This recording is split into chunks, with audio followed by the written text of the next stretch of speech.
Le Nouvel Esprit Public, Philippe Meyer, bonjour.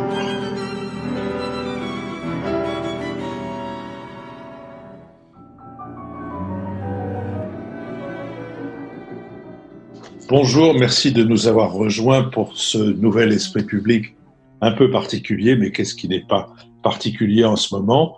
Nous avons donc trouvé un moyen d'être présents sur la toile sans déroger aux mesures qu'impose le coronavirus.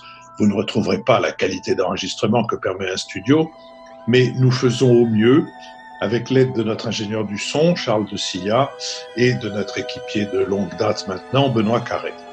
Vos réactions au court billet que j'ai enregistré dimanche dernier et à notre lettre d'information montrent que votre attachement à notre conversation hebdomadaire vous fera en accepter les imperfections. Il y a une phrase que je déteste, notamment quand je l'entends dans un train et qu'elle termine l'annonce d'un retard ou pire encore, et cette phrase c'est « Merci de votre compréhension ». Je n'aime pas que l'on présume ma compréhension, surtout quand elle est loin d'être acquise, mais je peux prononcer cette phrase aujourd'hui parce que vous nous avez exprimé cette compréhension et même davantage. Nous allons donc tenter d'éclairer certains aspects de l'actualité avec Nicolas Bavrez, avocat et essayiste, avec Jean-Louis Bourlange, député des Hauts-de-Seine, avec Béatrice Gibelin, fondatrice de l'Institut français de géopolitique et directrice de la revue Hérodote, et avec Richard Verly, correspondant à Paris du quotidien suisse Le Temps et directeur aux éditions des Vicata de la collection L'âme des peuples. Nous ferons cet enregistrement à l'aveugle pour des raisons techniques sur lesquelles je ne m'étendrai pas, et notre fonctionnement d'aujourd'hui est une première expérience. Nous sommes partenaires de l'hebdomadaire Le 1, consacré au virus et à ses conséquences sur la mondialisation, aux menaces sur l'économie mondiale, aux nouvelles conditions écologiques propices aux épidémies et au renforcement des procédures de contrôle et de surveillance de la population en Chine. Nous vivons de vos contributions, mais plutôt que de poursuivre aujourd'hui les remerciements individuels auxquels nous vous avons habitués, je voudrais remercier celles et ceux qui nous ont encouragés et même guidés quelquefois dans la recherche de moyens de poursuivre. Je ne les nomme pas, cela nous prendrait beaucoup de temps. Qu'ils sachent que leurs encouragements sont aussi pour nous une ressource précieuse. Intéressons-nous maintenant au traitement politique de cette pandémie. Le 17 mars, Agnès Buzyn, l'ancienne ministre de la Santé et candidate de La République En Marche à la mairie de Paris, confiait au Monde, je cite, « Je savais que la vague du tsunami était devant nous. Le 30 janvier, j'ai averti Édouard Philippe que les élections ne pourrait sans doute pas se tenir, on aurait dû tout arrêter, c'était une mascarade. » L'opposition réclame des explications, le leader de la France insoumise, Jean-Luc Mélenchon, s'indigne de ses aveux consternants, le député européen François-Xavier Bellamy tweet comment ne pas être révolté, il ne fallait pas pleurer, il fallait agir. Les propos d'Agnès Buzyn ont obligé le soir même le chef du gouvernement à se défendre d'avoir sous-estimé le danger. Si nous n'avions pas pris au sérieux cet événement sanitaire, je n'aurais pas organisé une réunion dès le mois de janvier ni pris des décisions lourdes, a fait valoir Édouard Philippe. Quant à l'alerte de l'ancienne ministre de la Santé sur la tenue des élections, il convient qu'elle a eu lieu le 30 janvier, mais précise qu'à l'époque, beaucoup de médecins n'étaient pas d'accord avec la ministre de la Santé. Le conseil scientifique nommé pour éclairer les choix du gouvernement le 10 mars a rendu public son avis le 12, avis qui précise le cadre dans lequel, ce conseil précise, le cadre dans lequel il a eu à se prononcer sur l'éventuel report des élections. Je cite, « Cette décision éminemment politique ne pouvait lui incomber à ce conseil, expliquent ses membres. Le conseil a précisé simplement qu'aucun élément scientifique n'indiquait que l'exposition des personnes lors du vote serait plus importante que si elle aller faire des courses. En clair, les scientifiques, loin de valider l'une ou l'autre option, ont simplement rendu un avis technique. La double injonction contradictoire du gouvernement, demandant à toutes les personnes âgées de plus de 70 ans, à celles et à ceux qui souffrent de maladies chroniques ou de troubles respiratoires et aux personnes en situation de handicap, de rester autant que possible à leur domicile, et en même temps qu'elles se rendent aux urnes, cette double injonction contradictoire a jeté le trouble dans une partie de la population. Et dimanche, les bureaux de vote se sont avérés plus vides que les rues, notamment à Paris, avec un taux d'abstention de 55,25, soit une baisse de plus de 20 points par rapport à 2014. La participation s'est effondrée comme jamais, posant la question de la légitimité des résultats obtenus lors de ce premier tour. La date du second tour des élections municipales, qui devait initialement se dérouler aujourd'hui, dimanche 22 mars, sera fixée par décret, prévoit un projet de loi d'urgence qui acte son report au plus tard au mois de juin 2020. Sur cette situation, je propose que nous entendions d'abord le point de vue d'un de nos confrères, à la fois près et loin, celui de Richard Verly. Richard. Écoutez, il y a deux questions, à mon avis, principales qui se posent. La première, elle est liée aux déclarations d'Agnès Buzyn, qui, évidemment, posent de nombreuses interrogations sur le déroulement de la gestion de cette crise.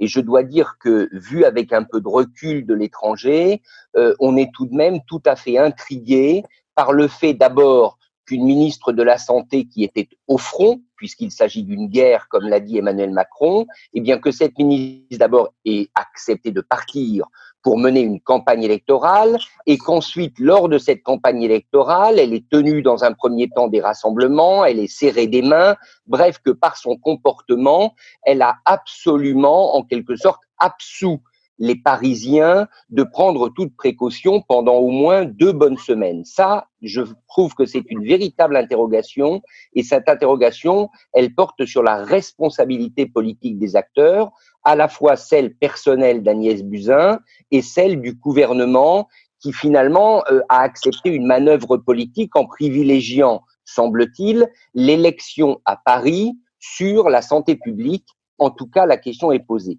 Deuxième interrogation, je trouve, et là, pour le coup, elle ne s'applique pas qu'à la France, mais à tous les gouvernements européens, c'est la question du retard à l'allumage. Il était évident dès les tout premiers jours, dès la fin février, même mi-février, que l'exemple italien montrait que la situation était en train de dérailler. On apprend par Madame Buzyn que le 31 janvier, il y avait eu ce signal d'alarme qui avait été lancé au gouvernement. Ensuite, toute l'Italie du Nord se trouve dans une situation très vite catastrophique. Donc là se pose la question du trop tard. Pourquoi les autres gouvernements européens ont tellement tardé à réaliser que ce qui se passait en Italie allait inévitablement arriver chez eux?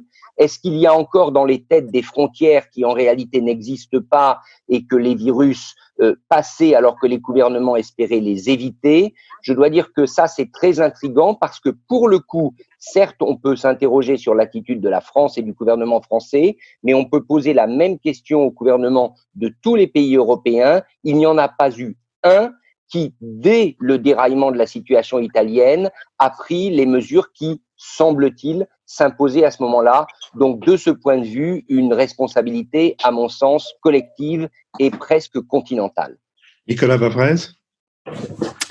Je crois que ce qui vient d'être dit sur Madame Buzyn est tout à fait exact et qu'elle reflète d'une certaine manière la confusion qui a prévalu à la tête de l'État.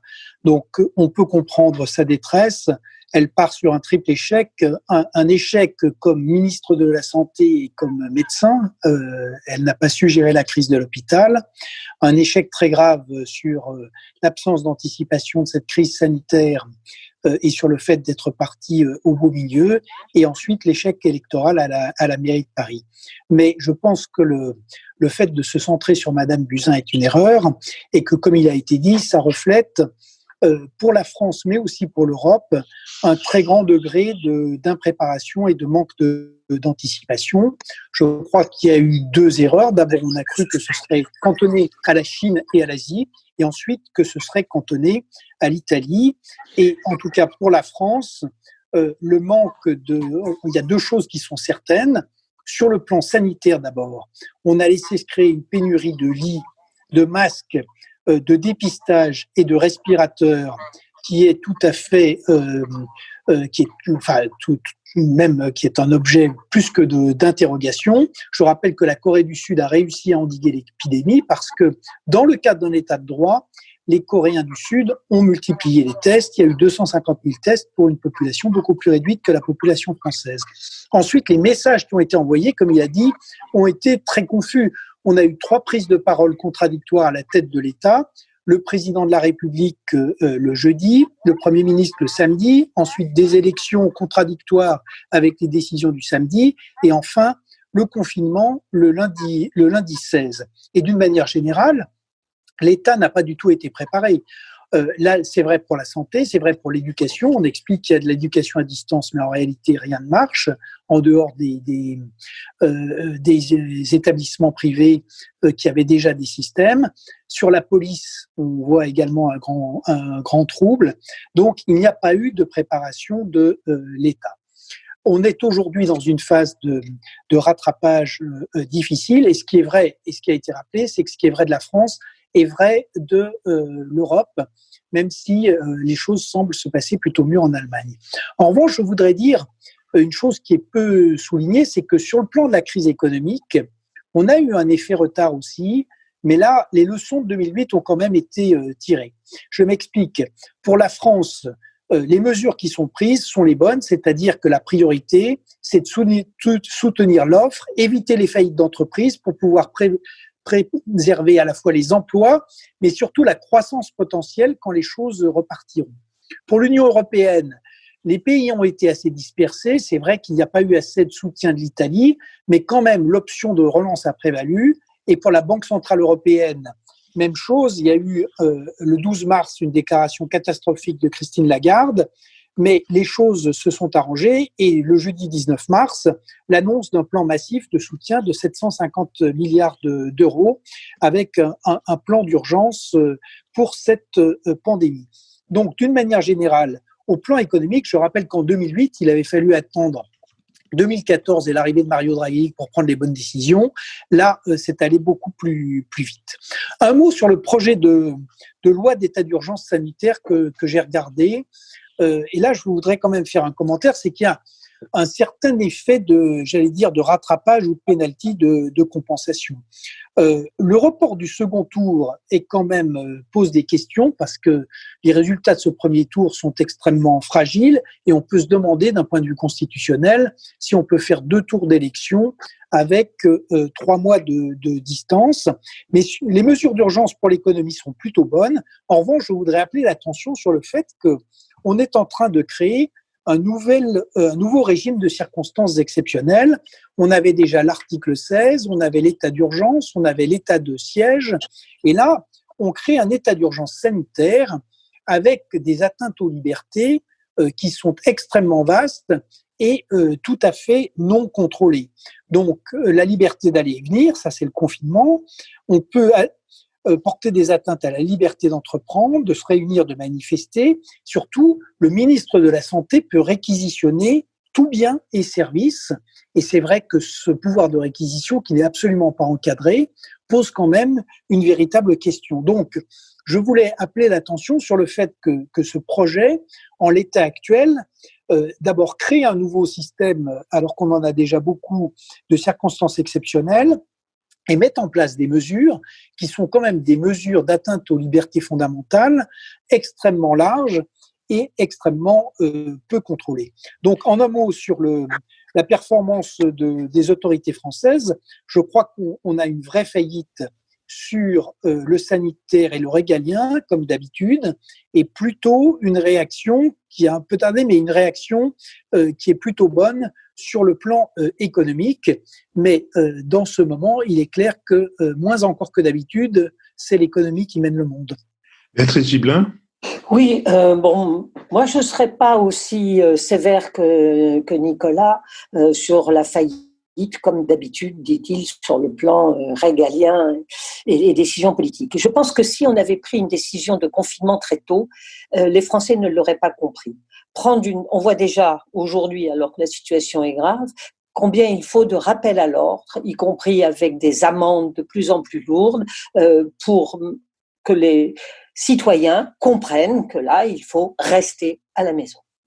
Donc, prendre une décision très tôt et qu'elle ne soit absolument pas comprise, que n'aurait-on dit à ce moment-là sur l'autoritarisme du président, sur le fait qu'il prenait les décisions de façon rapide et seule, et la situation, je crois, n'aurait pas été si favorable que cela. Je reviens sur la question de l'Europe. L'Union européenne, la santé, c'est du ressort des nations. Et le fait de ne pas vouloir construire une Europe plus unie, plus avancée dans beaucoup de domaines, fait qu'on est sur des attitudes et des cultures aussi, du rapport au corps, du rapport à la santé, du rapport à la liberté, qui fait qu'on voit les choses différemment. Regardez les Pays-Bas, qui continuent à ne pas confiner, en disant, bon, ben, ça va être une immunité collective, comme les Britanniques y avaient plus ou moins pensé. La Suède le fait aussi. Et je pense que c'est des cultures, si vous voulez, sociales, et du rapport à la santé, du rapport au corps, dont on ne peut pas tirer un trait dessus comme ça rapidement. On peut peut-être le regretter, mais c'est comme ça. Pour revenir sur les décisions, souvenez-vous du premier retour des voyageurs français qui rentraient de Chine, de Wuhan en particulier, et qui ont été confinés à Carry-le-Rouet, qui ont été confinés en Normandie. Et il y avait un certain discours qui était, oh là là, on n'en ferait pas un peu beaucoup avec ces confinements, on exagère sans aucun doute. C'est pas si nécessaire que ça. Souvenez-vous de ça, c'est pas si loin quand même. Hein. On prenait pas ça si au sérieux. Et on a eu aussi beaucoup de médecins qui ont dit bon bah c'est une grippe, la grippe fait des milliers de morts, alors on va quand même pas faire une histoire par quelque chose qui est de l'ordre de la dizaine de morts. La prise de conscience a été très lente, y compris dans le milieu médical. Je pense que aujourd'hui on a l'impression d'être savant et d'y voir très clair, mais la confusion, elle n'était sans doute pas que du côté du politique, elle était aussi du côté médical. Et puis c'est petit à petit qu'on a pris la mesure des choses. Et si on n'avait pas eu ce rassemblement aussi d'évangéliques de 2500 personnes à Mulhouse, la situation du Grand Est ne serait pas la même que ce qu'elle est aujourd'hui, et ça serait pas non plus similaire à Ajaccio ou à la Guyane ou autre. Donc, et personne au moment de ce rassemblement n'a pensé, n'a dit il faut confiner, il faut arrêter ces rassemblements ou autres. L'autre, deux points encore, et puis je m'arrêterai là. Je pense que les pénuries que vous avez ressoulevées, des masques, des tests, souvenez-vous comment on a tourné en ridicule quand Roselyne Bachelot, ministre de la Santé, avait, au moment de la grippe H1N1, acheté des vaccins en quantité massive et qu'on n'a pas eu à utiliser. Tout le monde s'en est moqué. En disant mais c'est un coût énorme, on va aller les distribuer en Afrique, c'est juste bon pour les Africains. Il faut se souvenir de ça.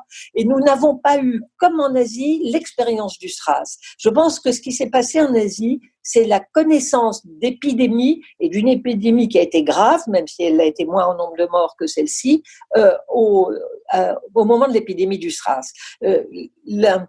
Je trouve que c'est un peu facile, si vous voulez, de dire ils n'ont pas vu, ils n'ont pas pensé. Bon, peut-être, mais beaucoup, j'allais dire, dans notre histoire et dans notre expérience de l'épidémie, nous pouvait nous donner à penser que on était peut-être un peu plus malin que les autres. Dernier point, dire que l'éducation nationale par Internet ne marche pas, je m'insurge contre, parce que j'ai beaucoup de gens autour de moi qui sont enseignants, en province comme à Paris, et beaucoup de choses marchent extrêmement bien. Sur les vaccins et Roselyne Bachelot, on peut, je crois, et même on doit rappeler que les vaccins se sont avérés n'étant plus nécessaires, ils ont été revendus et que la République y a... À l'Égypte, je crois même me souvenir. En effet. Jean-Louis Bourlange. Oui, il y a énormément de choses à dire et on n'a pas évidemment le temps de les dire. Sur Madame Buzyn, je crois que c'est un très triste moment qu'a vécu Madame Buzyn, que nous avons vécu d'assister à cette espèce d'effondrement psychologique. Je crois qu'il faut faire une distinction très claire entre deux choses. Je crois qu'il est tout à fait abusif d'accuser Madame Buzyn de ne pas, ou le gouvernement d'ailleurs, de ne pas avoir tirer toutes les conséquences de l'alarmisme, enfin de la conscience de la gravité de la situation qui, semble-t-il, avait été la sienne dès la fin du mois de décembre. En réalité, elle a constaté l'apparition de pneumopathie d'un genre particulier. Elle a mesuré que ça pouvait être très grave. Elle a signalé ça aux autorités, à la direction générale de la santé et au Premier ministre et au président de la République. Et ensuite, on est rentré très logiquement dans une période de réflexion collective. Et je crois que ce que dit Béatrice est très juste.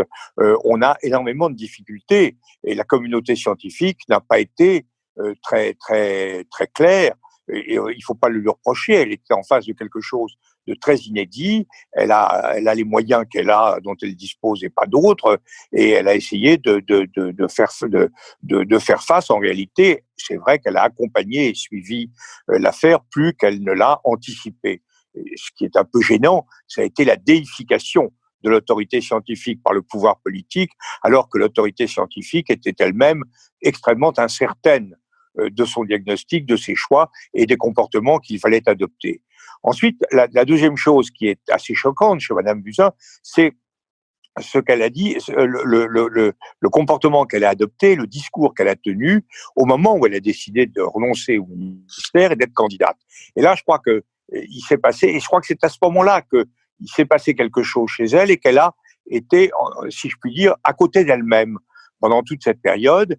Et je pense que c'est cette dissociation de sa personnalité politique et morale qui a conduit à cette espèce d'effondrement psychologique que nous avons constaté. Mais n'allons pas dire, comme M. Mélenchon et comme d'autres, qui avaient crime contre l'humanité, qui avaient, parce qu'elle avait simplement, avant tout le monde, compris ou senti que cette affaire serait très grave. Moi, vous avez dit beaucoup de choses, donc c'est pas la peine de les répéter, beaucoup de choses justes. Ce qui me frappe, c'est justement le problème du rapport au scientisme.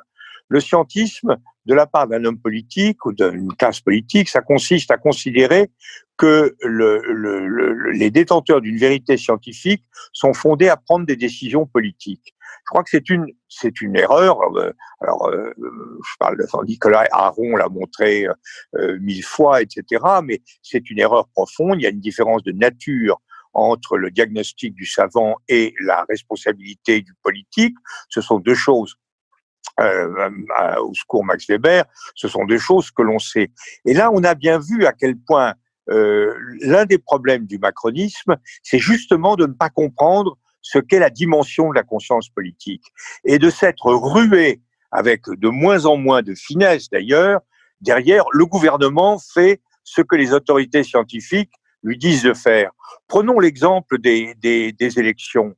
Je trouve que les scientifiques ont été très abusifs. Moi, je me rappelle le directeur le vendredi matin, 2 jours avant le scrutin, le directeur des services des maladies infectieuses de Thonon, qui expliquait qu'il était tout à fait légitime d'aller voter, que c'était important, le rendez-vous citoyen, et qu'on pouvait aller voter. Moi, j'avais envie de lui dire, mais de quoi je me mêle ? En tant que citoyen, il peut dire ça, comme moi je peux le dire, comme n'importe qui peut le dire, mais sa seule compétence, c'était de savoir, et ça, ils avaient raison de dire qu'on pouvait le faire, c'était de dire que les procédures électorales prévues par M. Castaner, qui a très bien joué son rôle dans cette affaire, c'est pas toujours le cas, donc autant le saluer, que les procédures électorales ont été parfaites. Et effectivement, les gens qui sont allés voter le dimanche l'ont fait dans des conditions de sécurité bien supérieures à celles qui, au même moment, faisaient leurs courses au Coxy Market du coin. Bon, donc là, je crois qu'il n'y a rien à dire. Mais en revanche, la décision de maintenir ou de ne pas maintenir l'élection était totalement politique.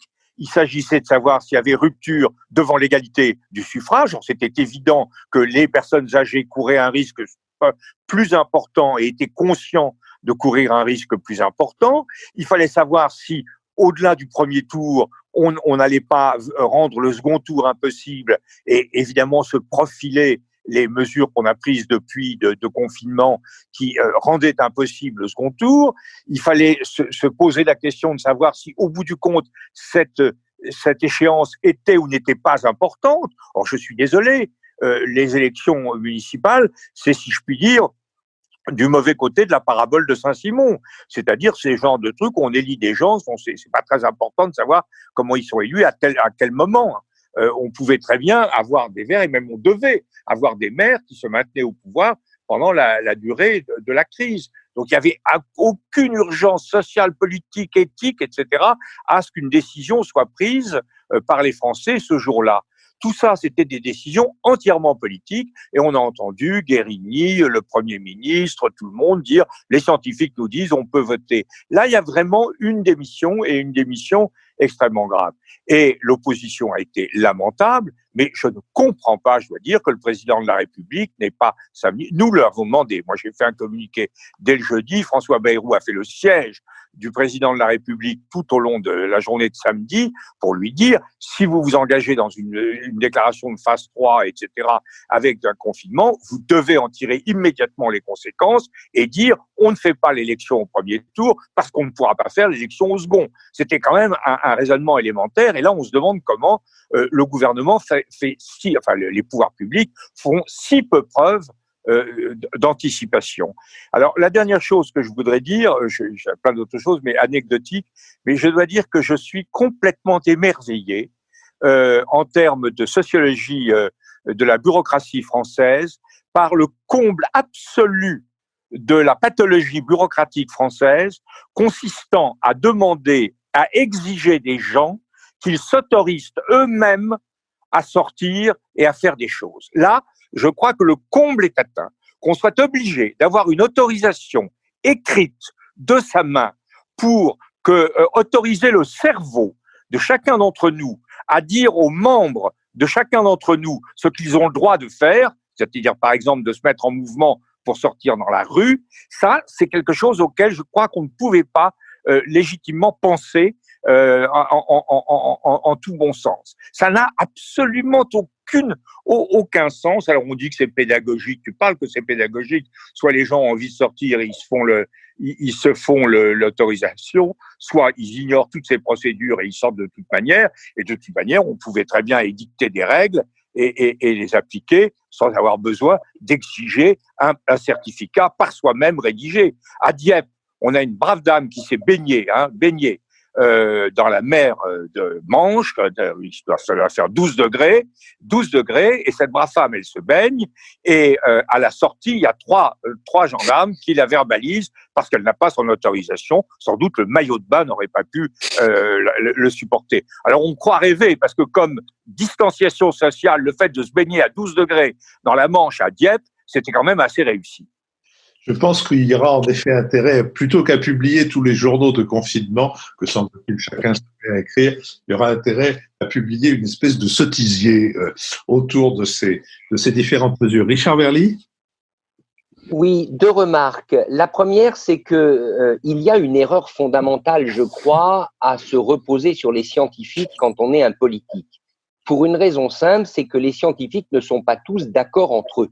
Et on l'a vu d'ailleurs sur cette épidémie, certains spécialistes prédisaient une chute de la contagion beaucoup plus rapide, d'autres disaient le contraire et c'est malheureusement eux qui semblent avoir raison. Donc croire que face à un défi de cette nature, les experts sont naturellement du même avis, c'est une erreur et par conséquent le rôle du politique doit être d'arbitrer et dans ce cas de figure, il n'y a pas d'autre arbitrage possible que la précaution maximale et Jean-Louis l'a très bien dit, on peut en déduire que les élections municipales, au titre de la précaution maximale, n'auraient pas dû avoir lieu. Enfin, deuxième remarque, elle porte sur plus que la communication, je dirais la manière de fonctionner d'un gouvernement ou d'une autorité politique. Moi, je suis frappé, et là je vais parler de la Commission européenne, certes, Béatrice a raison, la santé ne fait pas partie des attributions de l'exécutif communautaire. Elle reste un secteur de compétences nationales. Mais qu'est-ce qui empêchait Madame von der Leyen, présidente de la Commission, de désigner très vite un commissaire dédié au coronavirus ? Qu'est-ce qui l'empêchait de faire ce geste ? Il y a 27 commissaires européens, la moitié, on ne sait même pas de quoi ils s'occupent ou à peu près. Et il y aurait eu, on l'a bien fait sur le Brexit, et d'ailleurs malheureusement, on a appris que M. Barnier est contaminé par le virus. Pourquoi ne pas avoir fait cette nomination ? D'emblée, ça aurait imposé une coordination, ça aurait obligé à un échange, et peut-être que ça aurait produit des résultats. Moi, je suis frappé par le fait que lorsque survient une crise de cette ampleur, nos gouvernements ou nos institutions ne sont pas capables de s'adapter, alors que ce qu'il faut, c'est des réorganisations d'urgence, c'est une flexibilité dans les portefeuilles ministériels ou dans les compétences des commissaires. Et ça, je trouve très regrettable que cela n'ait pas été fait.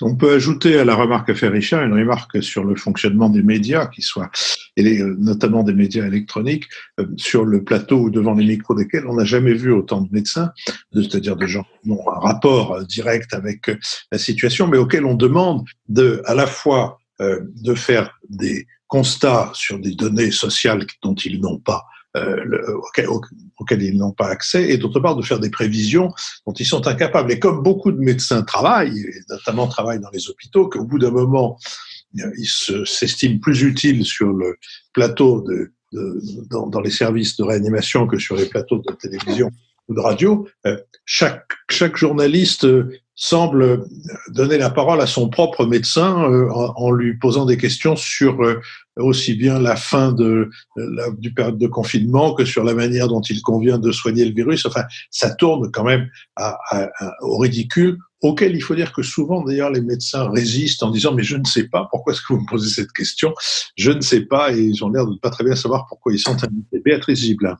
Oui, je voudrais revenir sur l'abstention massive qui est logiquement rendue responsable par le coronavirus et la peur. Je voudrais simplement dire que c'était 30% des jeunes sont allés voter et 63% des plus de 70 ans. C'est tout, je n'en dirai pas plus.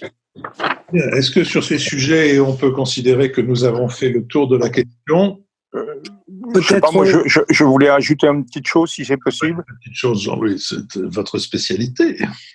Oui, les petites choses longuement exprimées.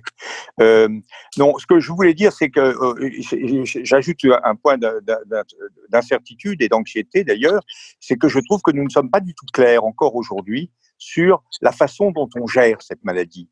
En réalité, on entend deux discours qui sont très différents.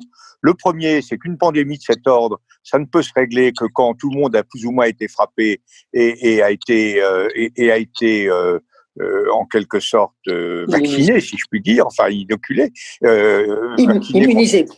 Et donc là, si on s'engage vers ça, ça veut dire qu'il faut attendre que 60% de la population l'ait, mais en même temps, compte tenu du taux de létalité, c'est extrêmement grave. Mais la mesure de confinement vise à retarder, à empêcher. Depuis le début, le gouvernement, en fait, gagne du temps. Il dit, comme Pétain disait en 17, j'attends les tanks et les Américains, le gouvernement dit, j'attends les tests et les respirateurs et les masques. Donc, on essaie de gérer la pénurie parce qu'on sait qu'on n'a pas beaucoup de place. Mais avec cela, est-ce qu'on va arriver à éradiquer ? Est-ce qu'on ne s'engage pas dans quelque chose qui sera de longue durée, puisqu'on a une stratégie qui, par exemple, est radicalement différente de la stratégie successful, comme on dit en bon français, de la Corée. Nicolas Bavrez. 3 brèves remarques. D'abord, ce qui a été dit sur la résilience, c'est très important. Le livre blanc de 2008 sur la défense et la sécurité nationale avait bien pointé le risque de pandémie comme un vrai risque stratégique qui pouvait poser des problèmes pour la continuité de la vie nationale. Et c'est vrai que c'est ce qui se passe aujourd'hui. Et je crois qu'il est très important de réfléchir à nouveau à cette notion de sécurité nationale qui dépasse la simple question de la défense. Et de ce point de vue-là, le fait d'être retourné à un ministère des Armées me semble une régression tout à fait dommageable. On voit qu'il y a un lien, de même qu'il y a un lien entre la sécurité intérieure et la sécurité extérieure. Aujourd'hui, il faut tenir compte des risques globaux, qu'ils soient sanitaires ou environnementaux. La deuxième remarque, c'est pour effectivement dire que en fait, la confusion continue et c'est peut-être ce problème de la philosophie du « en même temps ». Je prendrai un exemple qui est très pratique, l'exemple de qui doit aller travailler. Aujourd'hui, ça n'est toujours pas réglé, c'est-à-dire qu'on a des gens qui ne devraient pas aller travailler et qui ouvrent quand même, et on a, à l'inverse, des salariés dans des secteurs essentiels, y compris d'ailleurs dans le secteur sanitaire ou dans la logistique, qui refusent d'aller travailler avec effectivement souvent l'excuse qu'il n'y a pas de masque. Et ça, c'est vrai que c'est clairement de la responsabilité du gouvernement, ce problème des masques. Il faut souhaiter qu'il soit rapidement traité. Enfin, sur l'Europe, je voudrais, ce qui a été dit sur la santé est très juste. D'abord, il y a ce même manque de réactivité et ce manque de capacité de gestion de crise. Mais il y a un point, et là qui est quand même positif et qu'il faut reconnaître, celui que je rappelais, c'est que dans les compétences de l'Europe, il y a en tout cas assurément beaucoup de choses qui relèvent de la macroéconomie. Et c'est un choc comme on n'a jamais connu, avec non pas une courbe en U, en J ou en V, mais une courbe en I avec l'effondrement de l'offre et de la demande, et donc des secteurs qui se trouvent complètement à l'arrêt. Et de ce point de vue-là, je trouve qu'avec un temps de retard, c'est vrai, mais que l'Union européenne s'est quand même plutôt maintenant mise à peu près en ordre de marche, et sur l'Union et sur la Banque centrale. Merci. Intéressons-nous, si vous voulez bien, aux autres désordres qui agitent le monde. En Afghanistan, l'accord signé le 29 février à Doha par les États-Unis et les talibans vise à trouver une fin à 18 ans de guerre, au cours de laquelle près de 3500 membres des troupes américaines et alliées ont été tués et qui a coûté des milliers de milliards de dollars. D'ici la mi-juillet, environ 4000 hommes auront quitté l'Afghanistan, les 8600 restants plieront bagages d'ici avril 2021. Le secrétaire d'État Mike Pompeo a assuré que l'accord bilatéral n'était pas un abandon et précisé, je cite, « Nous observerons les talibans de près pour vérifier qu'ils respectent leurs engagements et nous ajusterons le rythme du retrait de nos troupes à leurs actions. » Son collègue Mark Esper, secrétaire à la Défense, a ajouté « Si les talibans n'honorent pas leurs engagements, les États-Unis n'hésiteront pas à annuler l'accord. » La principale fragilité de cet accord est que le gouvernement afghan, même s'il a été tenu au courant des négociations, n'en est pas co-signataire.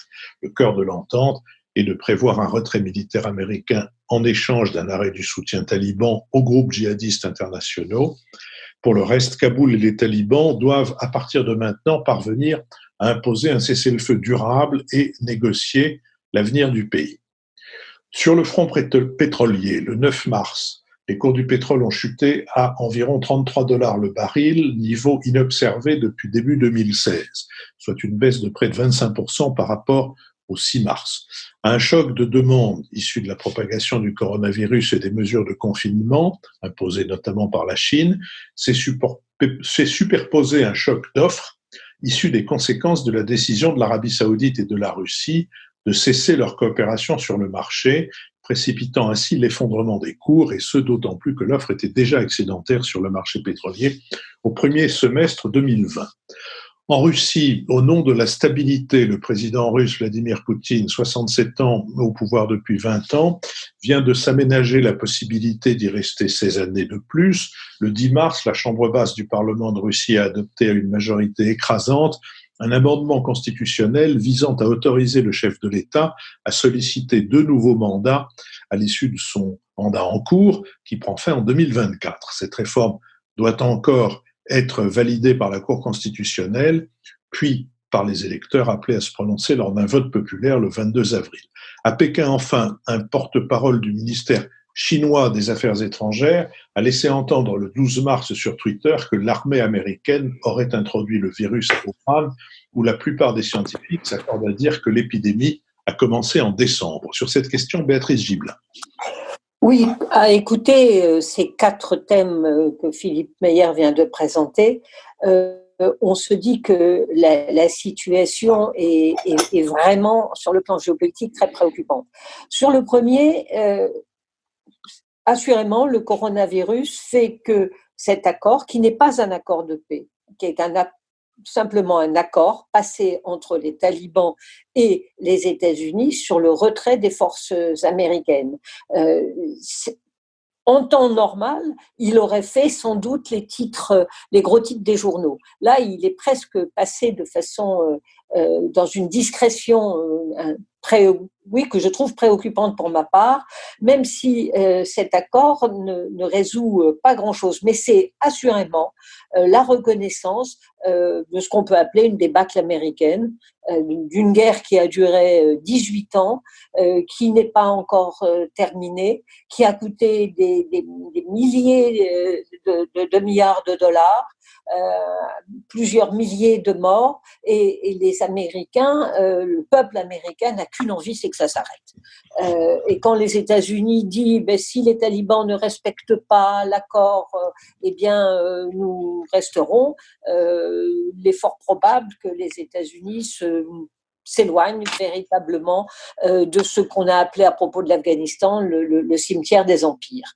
Il faudrait avoir beaucoup de temps pour revenir sur pourquoi cet engagement au-delà du raisonnable et qui s'est accompagné de l'intervention en Irak en 2003, de ce désordre profond, absolument tragique du Proche-Orient aujourd'hui, répondant à ce sentiment de toute puissance qu'avaient les États-Unis à cette période avec les néoconservateurs au pouvoir, et qui ont très fortement contribué à déstabiliser non seulement la région du Proche et Moyen-Orient, mais aussi à conforter, et ça va être le deuxième point, des régimes communistes tels que la Chine, à se dire que décidément le système démocratique occidental conduisait à des situations absolument dramatiques, et que cette démocratie occidentale était loin d'être le meilleur des régimes.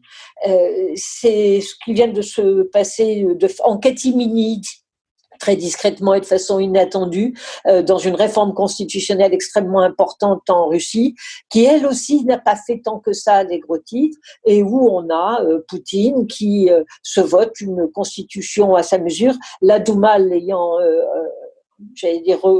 voté très très largement. Il y a eu, je crois, 44 ou 45 députés communistes qui ont voté contre seulement. Alors évidemment, c'est pas encore passé par la commission constitutionnelle, c'est pas encore passé au référendum. On voit pas très bien comment ça ne se passerait pas, au nom de la stabilité et de la sécurité. C'est-à-dire que des régimes très autoritaires prennent véritablement une force que je trouve pour ma part extrêmement préoccupante, avec des situations qui ne sont pas encore écrites quant à l'avenir, bien sûr. Je pense à associer à cela la guerre du pétrole. Philippe, vous avez dit que c'était à $31 le baril. Je vous signale qu'hier, il était à $21 le baril, et qu'il n'a pas été aussi bas depuis extrêmement longtemps, et qu'à $21 le baril, même si la chute a été liée bien sûr au coronavirus et à la chute de la demande, mais aussi à ce jeu, on va dire, de géopolitique pétrolière entre la Russie, l'Arabie saoudite et les États-Unis. La Russie essayant de faire baisser les prix pour mettre à genoux effectivement les producteurs de pétrole et de gaz de schiste aux États-Unis. Mais là, ça va largement au-delà de ce qu'ils avaient sans doute pensé, puisque leur budget est pensé sur un baril à 42 dollars le baril. On est à 21. Alors, il est vrai que la Russie, désormais, a un fonds de réserve extrêmement important, donc dans lequel le président Poutine va sans doute piocher largement. Il est vrai aussi que le pétrole et le gaz ne représentent plus une part aussi majeure, puisque c'est à peu près la moitié des ressources du pays, et que ça représente à peu près 30% des ressources du budget prévu. Mais néanmoins, cette situation, si on reste avec un baril extrêmement bas, c'est une extrême difficulté pour la Russie, c'est une extrême difficulté pour l'Arabie saoudite, c'est encore évidemment bien plus grave pour un pays comme le Nigeria, et c'est très préoccupant, ou comme un pays comme le Venezuela, qui avait ces deux derniers ayant besoin d'un baril à $100 pour à peu près s'en sortir. Merci Béatrice, vous avez raison, je devrais vérifier, mais j'avoue que je n'en ai pas encore dans mon mode de vie, mais je vais le faire désormais, le cours du pétrole, tous les matins, et c'est bien $21, comme vous venez de le dire. Nicolas Bavrez. C'est vrai que cette crise du coronavirus nous ramène au fait qu'aujourd'hui, tout est politique et tout est géopolitique. Donc, comme on l'a dit, derrière le pseudo-accord de Doha avec les talibans, ce qui est en train d'être acté, c'est l'accélération du repli des États-Unis On voit que Donald Trump a fait appel au pouvoir de guerre pour gérer la crise du coronavirus à l'intérieur. Et évidemment, le retrait des États-Unis sur leur territoire va s'accélérer, et il va s'accélérer y compris en Asie et pas seulement au Moyen-Orient ou en Europe. Du côté de la grande confrontation avec la Chine, c'est vrai que la Chine est dans un cas très particulier. C'est elle qui a le plus mal géré cette crise au départ. Quoi qu'en disent les autorités chinoises, ce virus est bien parti de Wuhan.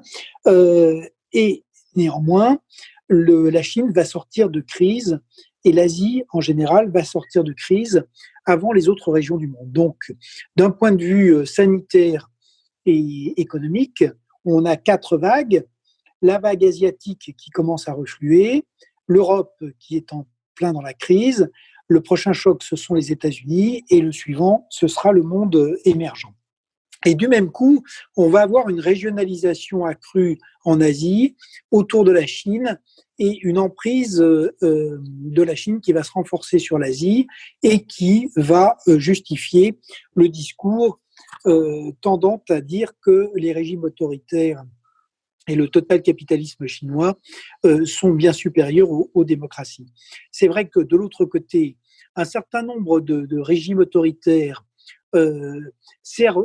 tentent de se servir de ce coronavirus, et en fait, le panorama est assez contrasté. Donc, côté Poutine, comme d'habitude, on est dans le déni de la crise sanitaire et le renforcement donc du pouvoir, puisque Vladimir Poutine, qui est au pouvoir depuis 1999, devrait pouvoir rester président jusqu'en 2036, si, comme il est prévu, la Cour constitutionnelle et le vote populaire du 22 avril valident la révision. Par ailleurs, le pouvoir est encore plus concentré autour de lui.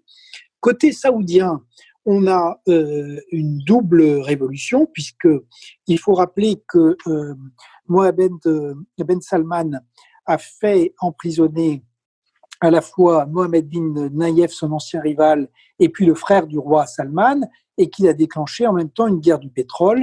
C'est une guerre qui est suicidaire, puisque pour l'Arabie saoudite, qui a besoin pour équilibrer son budget d'un baril à $80, c'est vrai que même si elle a des réserves, le choc va être terrible. Et par ailleurs, ça va déstabiliser l'alliance avec les États-Unis. 2 pays sont en grande difficulté, 2 de ces pays autoritaires. D'abord, la démocrature turque, qui est déjà dans une impasse militaire et diplomatique en Syrie, qui est dans la main de Vladimir Poutine, donc en Syrie, qui est surexposée en Libye et qui maintenant va connaître une crise sanitaire et économique très violente. Et l'autre pays dont on parle peu, mais c'est l'Iran. L'Iran qui, après les émeutes, après le fait d'avoir abattu l'avion par erreur, ce qui a fait un scandale dans la population, est un des pays les plus touchés par la crise du coronavirus et qui, par ailleurs, va également subir de plein fouet le contre-choc pétrolier. Donc, on voit se dessiner ce monde où d'abord, il faut le rappeler, même s'il y a ce choc sanitaire, c'est bien la politique et la géopolitique qui priment aujourd'hui. Les régimes autoritaires trouvent de nouvelles occasions d'essayer de démontrer que le pouvoir personnel et la violence sont plus efficaces pour gérer les crises du XXIe siècle. Mais, dernier mot, je voudrais rappeler que là aussi, l'espoir nous vient d'Asie. Des pays comme le Japon, la Corée, Taïwan, qui sont de vraies démocraties, de vrais États de droit, sont pour l'instant ceux qui ont le mieux géré cette crise sanitaire et dans le respect de l'État de droit. Et je crois que tous nos pays, l'Europe doit méditer, regarder ce qui se fait dans ces pays.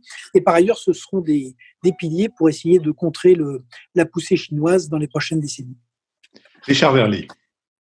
D'abord, je pense qu'il faut vraiment traiter l'Afghanistan à part. L'Afghanistan, coronavirus ou pas, était une guerre ingagnable. Il y a des guerres comme ça dont l'Occident doit apprendre, et avant l'Occident, la Russie l'avait appris à ses dépens en Afghanistan, que ce sont des guerres impossibles à gagner, compte tenu d'abord du contexte, compte tenu de la nature de la population, des résistances, et l'histoire a montré que de toute façon, l'envahisseur étranger ne réussit jamais à s'installer durablement en Afghanistan. Je dirais que là, c'est une fin de partie extrêmement triste pour le peuple afghan, qui repose sur des mensonges éhontés que les Occidentaux ont fait à l'égard de cette population traumatisée avant par l'invasion soviétique. Les vainqueurs, ce sont probablement les talibans, même si le pays est très divisé. Et je dirais que là, il y a un sentiment d'impuissance internationale qui confirme encore une fois que certains conflits et certains types d'ingérence ne sont tout simplement pas soutenables à long terme. Ensuite, il y a les autres questions qu'on pose et qui, d'une manière ou d'une autre, sont liées au coronavirus. Alors, je dois dire que là-dessus, j'ai un désaccord tout à fait total avec notre ami Nicolas. Parce que je crois que les pays d'Asie du Sud-Est frontaliers de la Chine, les puissances émergentes d'Asie, qui elles aussi sont les ateliers du monde, elles ont quand même compris, à l'exception peut-être d'un ou deux pays, entre guillemets, vendus à la Chine, je pense au Cambodge, ces pays d'Asie du Sud-Est ont compris que la Chine est un danger et que par conséquent, on doit absolument se prémunir contre la Chine. Et moi, j'aurais tendance à penser qu'une nouvelle alliance en termes de production doit émerger entre l'Europe et ses puissances industrielles que sont maintenant tous ces pays situés pour l'essentiel au sud de la Chine, mais aussi avec le Japon et la Corée du Sud. S'il y a un endiguement à faire par rapport à la Chine, c'est un endiguement qui doit passer, à mon sens, par l'autre Asie.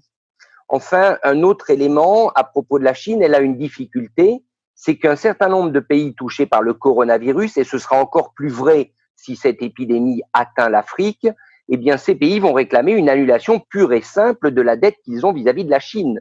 Autrement dit, toute la stratégie chinoise d'expansion par les fameuses nouvelles routes de la soie qui consistait à construire des ports, construire des stades, construire des autoroutes, tout ça par des dettes contractées par les pays qui reçoivent l'aide chinoise, ça risque tout simplement d'exploser parce que ces pays ne paieront pas.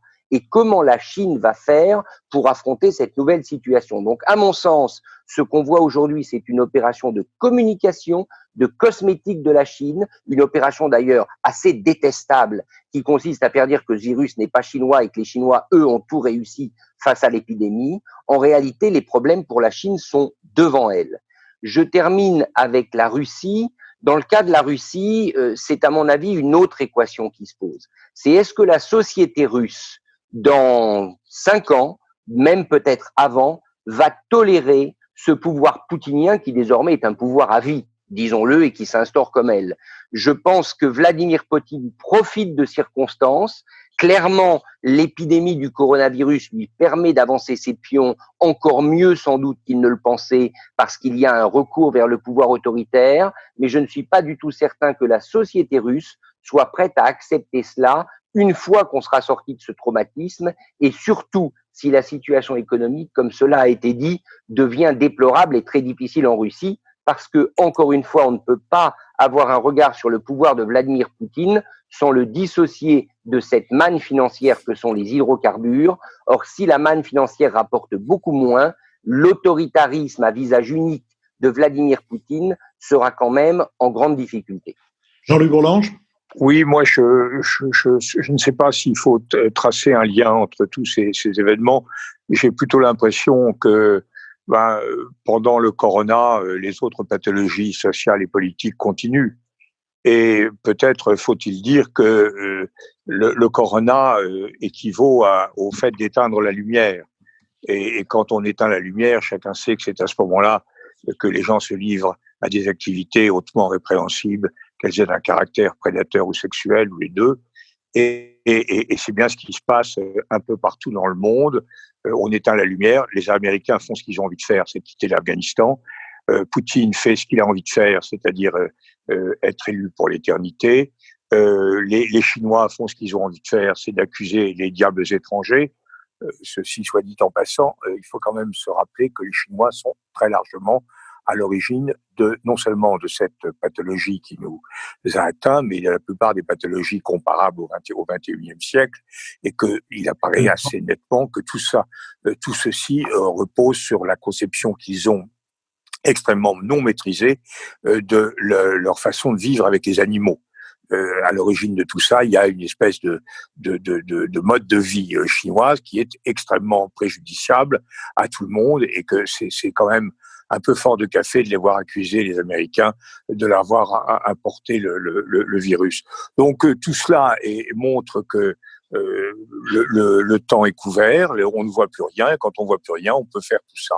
Mais la vérité, c'est que cette maladie révèle aussi que nous sommes, nous, occidentaux, nous, Européens, nous, Français, nous, tout le monde, tous les gens qui sont porteurs de la civilisation issue de la Seconde Guerre mondiale, enfin du rejet de la Seconde Guerre mondiale, nous sommes complètement cloués au sol, incapables de solidarité, incapables d'effort, incapables de cohérence, et qu'évidemment, quand les braves gens sont aussi nuls, c'est-à-dire nous, eh bien, les méchants n'ont qu'à se réjouir. Le ministre de l'Intérieur de la Seconde République disait il est temps que les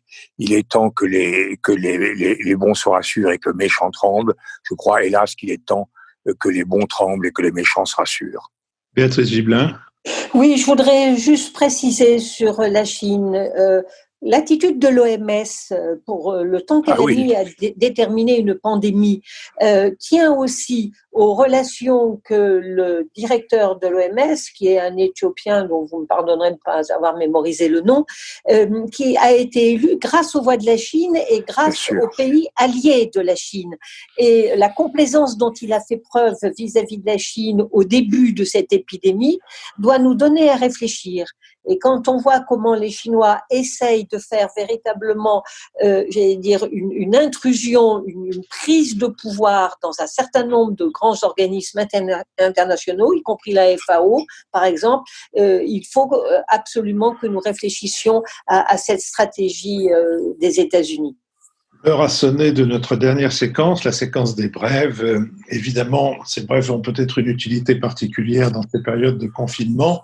En ce qui me concerne, mon confinement me pousse à réécouter, ce qui est très facile avec toutes les possibilités qu'offre l'Internet. Mon confinement me pousse à écouter, un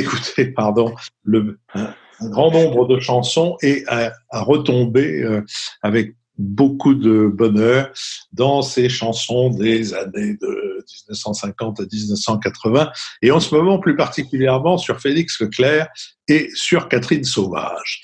Béatrice Gibelin. Eh bien, écoutez, moi je vais rester dans notre champ de ce matin. C'est l'ouvrage d'Alice Ekman qui s'intitule Rouge vif, l'idéal communiste chinois, qui a été publié aux éditions de l'Observatoire. C'est un ouvrage très clair par une excellente spécialiste qui montre que le communisme n'a absolument pas disparu du tout de Chine et que, au contraire, la conviction d'être la meilleure idéologie qu'ils soient et qu'ils ont le temps devant eux est extrêmement important, je crois, à lire et à ce qu'on sorte de cette représentation qu'on était arrivé au stade de la fin du communisme. Rien n'est moins vrai. Nicolas Bavrez. Deux recommandations de lecture. D'abord, Bruno Tertrais, Le choc démographique aux éditions Odile Jacob. Bruno Tertrais repart de ce que cette crise nous montre être le cœur du monde, c'est-à-dire les problèmes humains, les problèmes des mouvements de population, du vieillissement, de l'urbanisation. Et ce qui est tout à fait positif, c'est qu'il nous montre qu'il n'y a pas de choc démographique des civilisations et qu'il est possible d'avoir une politique raisonnable en matière de démographie. Donc c'est aussi la chance d'un monde plus pacifique, ce qui par les temps qui courent est bienvenu. Et puis l'autre recommandation, c'est Le Hussard sur le toit de Giono, qui est sans doute l'un de ses plus beaux livres, qui se passe donc en 1832 pendant la crise du choléra, avec Angelo Pardi, qui est d'une certaine manière le fils spirituel de Fabrice Del Dongo et qui affronte le choléra dans la Provence qui est en pleine épidémie. Giono disait de son livre, le choléra est un révélateur, un réacteur chimique qui met à nu les tempéraments les plus vils ou les plus nobles. Et je crois que c'est la même chose aujourd'hui du coronavirus. C'est aussi un réacteur chimique qui met à nu dans nos sociétés, en chacun de nous, ce qu'il y a de plus vil et ce qu'il y a de plus noble. Nous parlons, Nicolas, je crois, vous et moi, du livre de Giono et non pas du film qui en a été tiré et qui transforme Le Hussard sur le toit en une espèce de clip interminable qui aurait été commandé par l'Office du tourisme du Luberon. C'est une trahison. Non, je parle bien du livre que nous parlons, absolument. Jean-Louis Bourlange. Oui, moi je voudrais rendre hommage à un élu qui vient de décéder, un sénateur qui est mort, d'après ce que j'ai compris, du corona, qui est le sénateur de la Corse, Nicolas Alfonsi. Nicolas Alfonsi est quelqu'un que j'ai bien connu, qui était le député de la famille Angeline en Corse, et qui était radical de gauche, élu en 81 radical de gauche, qui est devenu après chevènementiste, et chevènementiste, moi, non pas par hostilité à l'idée européenne, bien qu'il ne fût pas très chaud de ce côté-là, mais surtout par hostilité au nationalisme corse.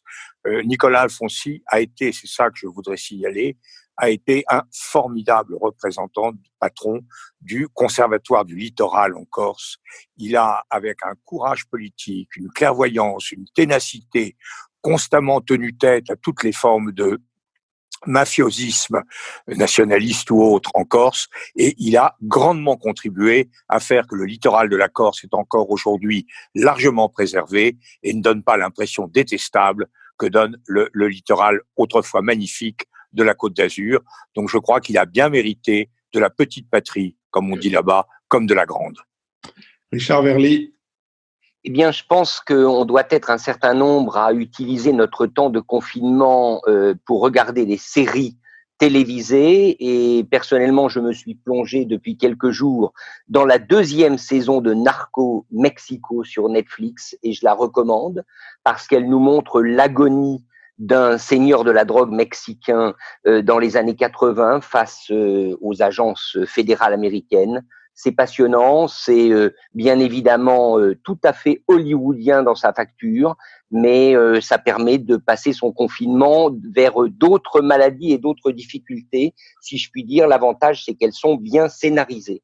Et puis en termes de lecture, un petit livre, c'est un livre qui est publié il y a quelques mois déjà, c'était aux éditions Grasset, c'est le livre de Patrice Franceschi, L'éthique du samouraï moderne, petit manuel de combat pourtant de désarroi. Ce sont des aphorismes effectivement de combat et de dignité. Il y en a à prendre, il y en a à laisser, mais ça ne fait pas de mal d'avoir quelques réflexions bien senties dans ces moments de difficulté et de tourment.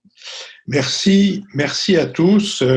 Nous sommes un peu plus longs aujourd'hui que nous ne le sommes d'habitude. Peut-être c'est parce que nous avons inconsciemment intégré le fait que chacune et chacun d'entre nous avons davantage de temps pour nous livrer à toutes sortes d'activités confinées.